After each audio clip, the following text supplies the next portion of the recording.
I was a Bernie guy for a long time. And I think I was joking with, I think with Misty or Fee, I can't remember.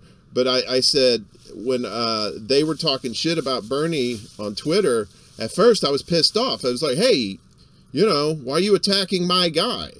But then I read why they were saying he was such a disappointment.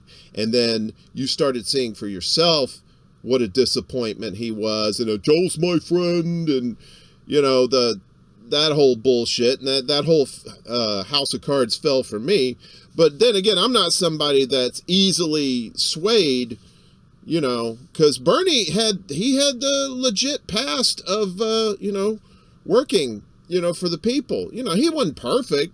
But out of all the cats that were in that lineup for president, he was like the least rotten apple in that bunch, Mm-hmm. So when you find out all this shit that he isn't all that, and he's not trying, he doesn't want a revolution, he just doesn't want to be compared to Ralph Nader, then you start to think, you know what, Bernie, you're kind of a fucker, I'm thinking, you're kind of either you didn't believe what you were doing for 40-something years, or you're just totally abandoning it. But one of those has got to be true, and you have to accept the truth about people like him. You have to accept it about AOC and all these others that have just talked the talk and have done absolutely nothing, if not have just made things maybe worse in some ways, It requires a lot of open-mindedness. And being able to in a way, you're self-criticizing yourself. You're like, man, I was wrong here.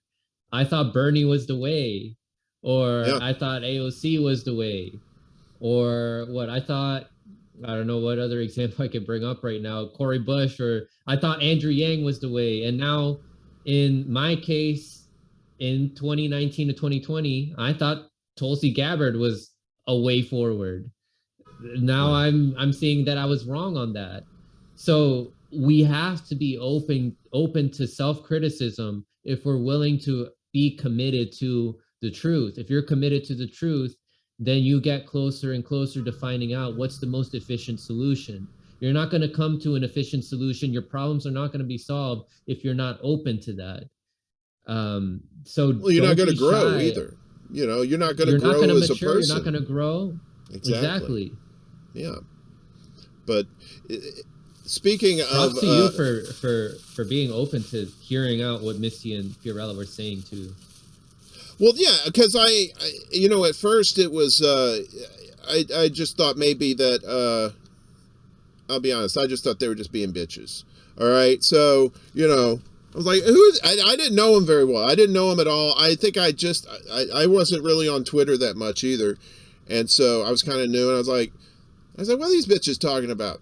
And then I started reading, and I told them, I started hate reading and hate watching their videos, but then I just grew to love them because, I'm not one of these people that's just going to, stick to my guns. If I hear new information, that's a game changer, and you have to do that. I went from the 90s being a Bill Clinton super fan, all right? Oh, man. I know, right? You just want to take a bath after hearing that. Though. Right. Well, I mean, still are, right? People my age. I'm in my 50s now. So it's like a lot of people my age. That's another thing, too. You get set in your ways, and you don't want to know any new information. You just think this information that these sources that you've trusted for years, like the mainstream media, are telling you the truth.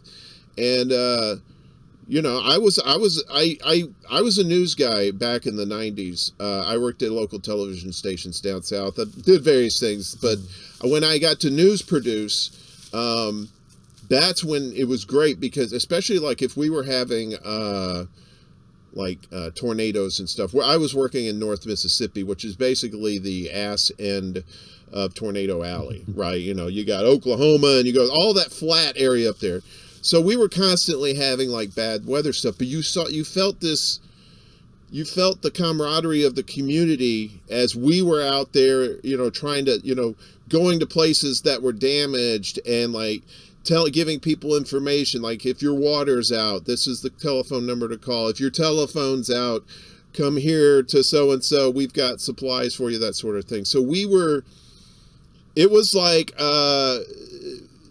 what I see going on now with young people, and with you guys on YouTube and all the Rockfin and stuff like that, putting the word out there.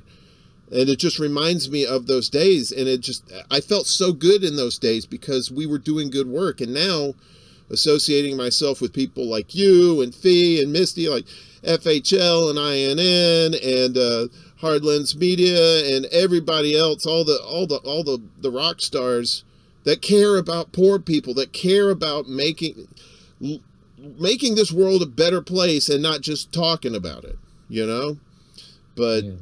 people, yeah, you got to walk. It's like we said, you got to walk the walk. You got to show people this is how you do it, And like I said, on your shows, you're giving information, instructional stuff, but you're also talking to people who they have ideas too, and that's how you do it. You just got to permeate the space with all these common sense ideas and stuff that's like, look, we have to do this. Electoral politics is not going to get us anywhere because we keep electing the same damn people over and over, and they keep getting big checks, and we keep getting fucked. So, but when we do direct action, we ourselves are helping people. We're not depending on these assholes to do it, but we're still putting pressure on them because, fuck them. They don't get a free ride. We got to still be on their ass too, but we know not to depend on them. We have to depend on ourselves.